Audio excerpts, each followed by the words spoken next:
When I went to Virginia, the owner of the Murray also had a mortar mixer. So I'm introducing it to you guys for the first time. I just got it out of the cargo trailer. It's a heavy sucker. This quad is squatting pretty bad. I'm afraid that pin ain't gonna hold. It's not in the best condition. The more and more I look at it, the worse and worse it gets. See if we can see some daylight down there. Daylight over here. A lot of daylight down there. Just holes everywhere. I'm going to try to pressure washer and see what kind of metal we got left. But there's a chance I'm not even going to be able to sell this.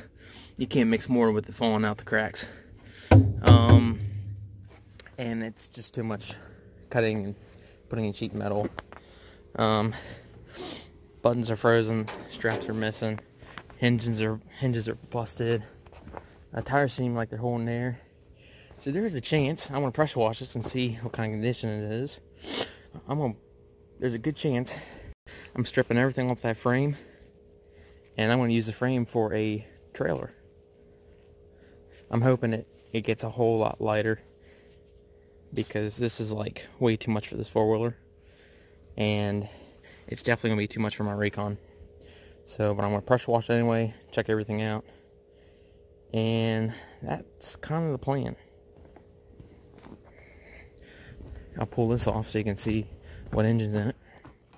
Engine, I don't know what it is, but I'm gonna say it's probably a Kohler of some sort. I don't know why, what the issue is. Oh, it's a Honda. It's a Honda GX240-242. Kind of interested to see what's wrong with it. I don't know what horsepower it is or nothing, but not a bad looking one. So we'll see.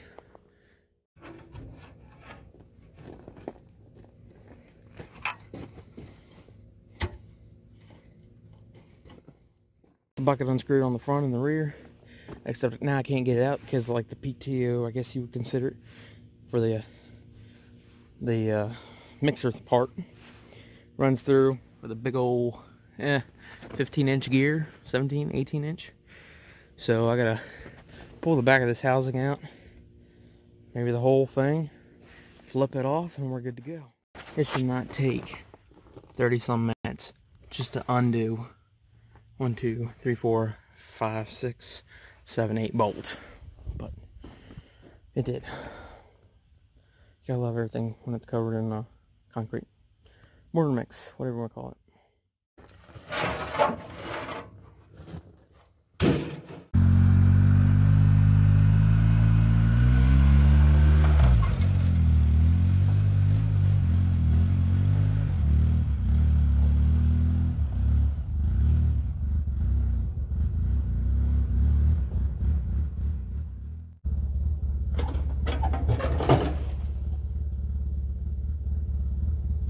Perfect size. What I'm going to do is I'm going to go across that, chop that off, that rear plate.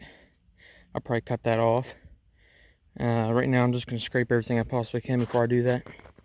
I might swap these tires out and rims and put on some ATV ones. They are 24 by 8 by 12. So we'll see.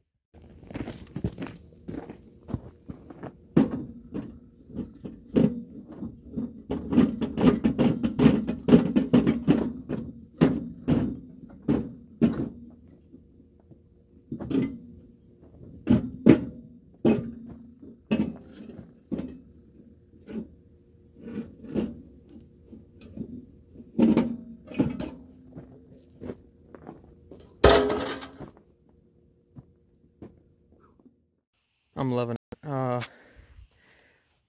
Everything's cut off. Now I'm taking it over to the scrap pile. Done deal. I just got to go get the thing, set it on there, bolt it down, maybe slap a toolbox up front, I don't know, swap out the rims.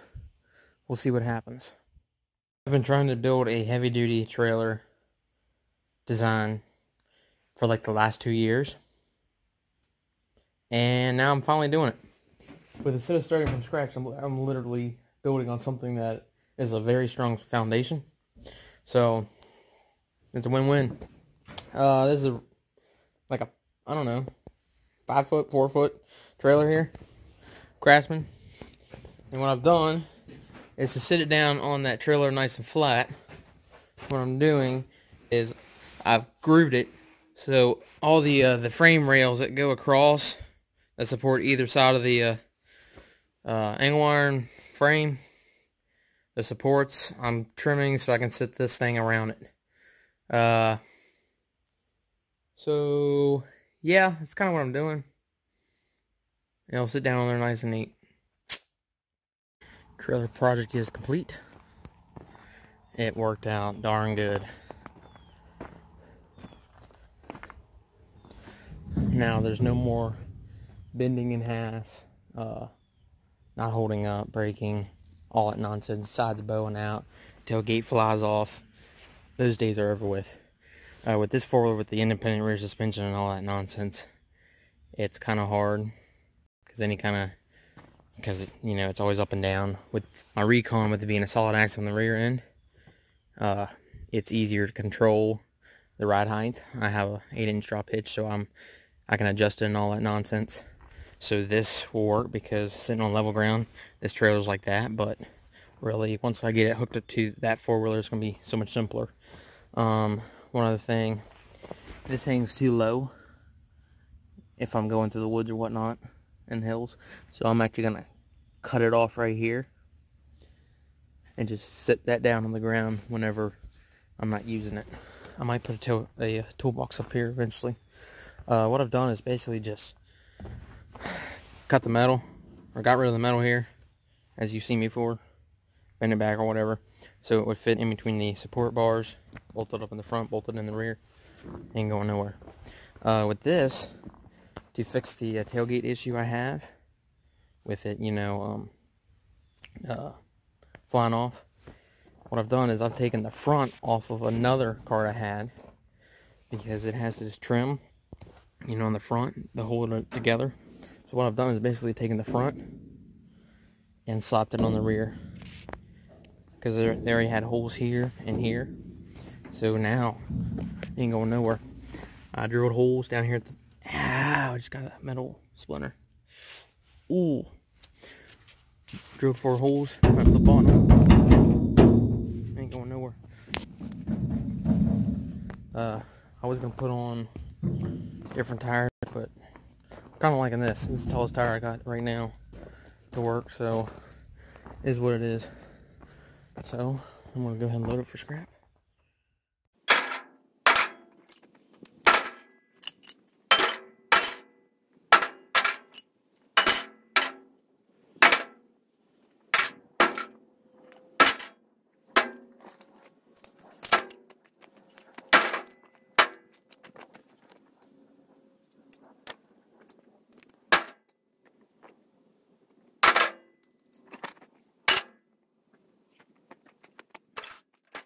This piece of crap's gone to the scrap.